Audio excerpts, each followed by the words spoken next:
over the child, now! What? You have no right. You know, I still get chills thinking about that flight from Chicago to Los Angeles. It was one of those days where everything just spirals out of control, and you're left wondering if the universe is testing you or trying to teach you something big. Picture this. We're cruising at 30,000 feet. The cabin's humming with that low-engine drone, and suddenly this piercing cry cuts through everything like a fire alarm that won't quit. It's coming from up front in first class, where this big-shot media exec, Ethan Hargrove, is sitting with his 8-month-old daughter Sophie, and man, she's wailing like her little heart's breaking nonstop for what feels like forever, turning the whole plane into a pressure cooker of frayed nerves and sideways glances. Ethan, he's the kind of guy you read about in magazines, runs this massive entertainment empire, churning out blockbuster shows and viral content, always one step ahead in the cutthroat world of Hollywood deals and streaming wars. But right then, none of that swagger mattered. He's sweating through his tailored shirt, bouncing Sophie awkwardly in his arms, trying every trick in the book, the fancy bottle warmer his assistant packed, the noise-canceling headphones for babies that probably cost more than my rent, even some app on his phone playing ocean sounds, but nothing's working, and you can see the panic creeping into his eyes, that raw fear of a dad who's out of his depth, especially since his wife passed last year, and he's been juggling fatherhood with boardroom battles, always projecting this image of the unbreakable mogul who's got it all figured out. Meanwhile, the passengers around him are starting to lose it. There's this one guy, let's call him Mr. Suit and Tie, a real estate developer type from the looks of it, who's been shooting dirty looks ever since takeoff, muttering under his breath about how some people shouldn't bring kids on planes if they can't handle him. And you know it's not just the noise bothering him. It's that old entitlement vibe, like first class is his sacred space, paid for with his platinum card, and Ethan's crying baby is invading it, stirring up his own frustrations from a bad divorce or whatever personal baggage he's lugging around. He leans over to the flight attendant, voice dripping with sarcasm. Hey, isn't there a quiet zone or something? I didn't pay top dollar to babysit, and the attendant just nods awkwardly, offering more apologies than solutions. While a couple rows back, this elegant lady in pearls sighs dramatically, pressing her fingers to her temples like she's in a soap opera, whispering to her companion about how irresponsible it is, her words laced with that subtle judgment that comes from never having to deal with real chaos yourself. But down in economy, where the seats are tighter and the air feels thicker, there's Mia Thompson's not even supposed to be there, really. She's a 28-year-old barista from the south side of Chicago, slinging lattes at a corner cafe to make ends meet, with dreams of becoming a child psychologist tucked away in her notebook during breaks. Mia's life hasn't been easy. Grew up in a cramped apartment where her mom battled lupus while working nights as a nurse, passing away when Mia was 17, leaving her to raise her two little sisters through high school tantrums and asthma attacks, learning on the fly how to soothe a feverish kid with nothing but a cool cloth and a steady voice. She'd picked up this gig as a last-minute flight attendant fill-in because her regular shift got canceled, and bills don't pay themselves. Plus, those free standby flights meant she could sneak in study time on empty legs, flipping through psych textbooks under the dim cabin lights, highlighting terms like attachment theory while ignoring the ache in her feet. She hears Sophie's cries echoing back, that high-pitched desperation that tugs at something deep in her gut, reminding her of those long nights rocking her sister through colic, when the whole building seemed to hold its breath waiting for quiet.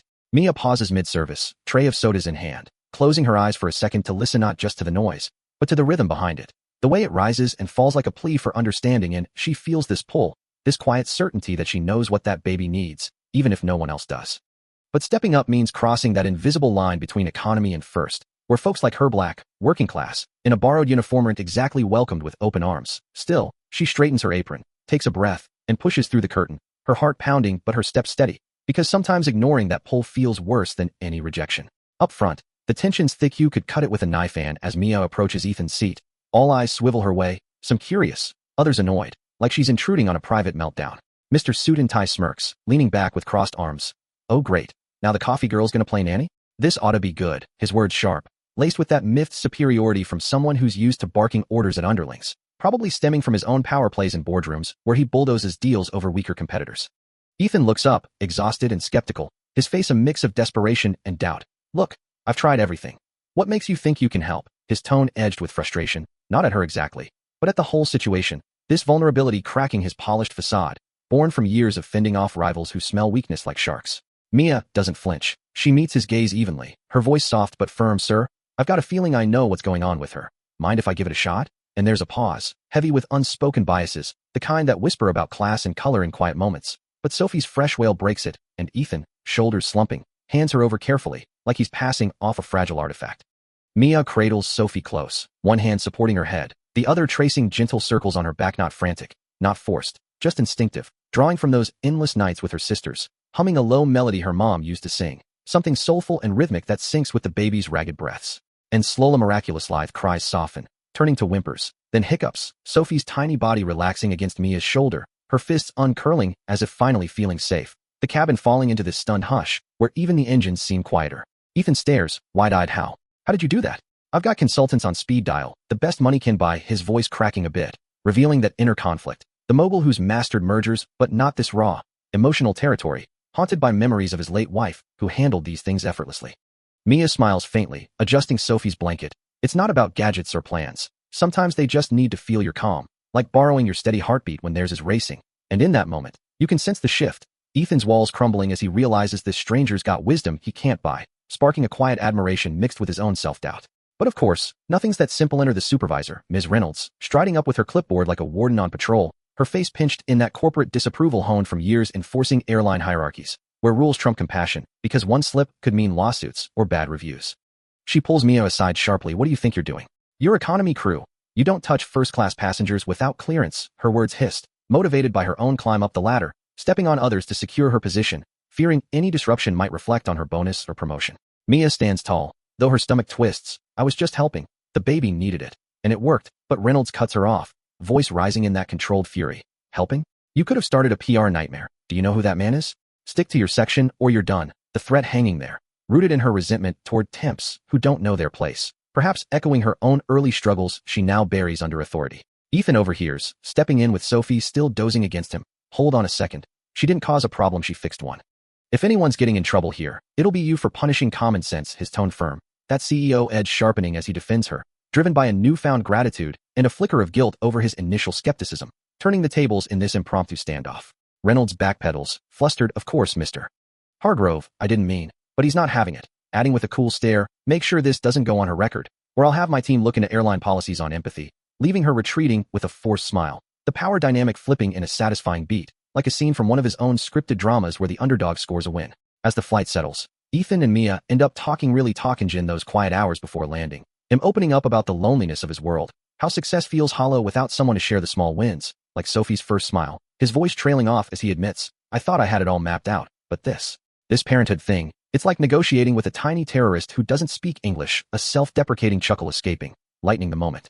Mia shares too, about scraping by in Chicago, the cafe shifts that blur into nights studying under streetlights, her dreams deferred by bills and family obligations, but fueled by a fire to help kids like her sisters navigate trauma. It's not glamorous, but when you see a kid light up because you listened, that's the real payoff, her words warm, laced with that resilient humor, like joking about how her coffee-making skills probably prepped her for high-pressure situations better than any degree.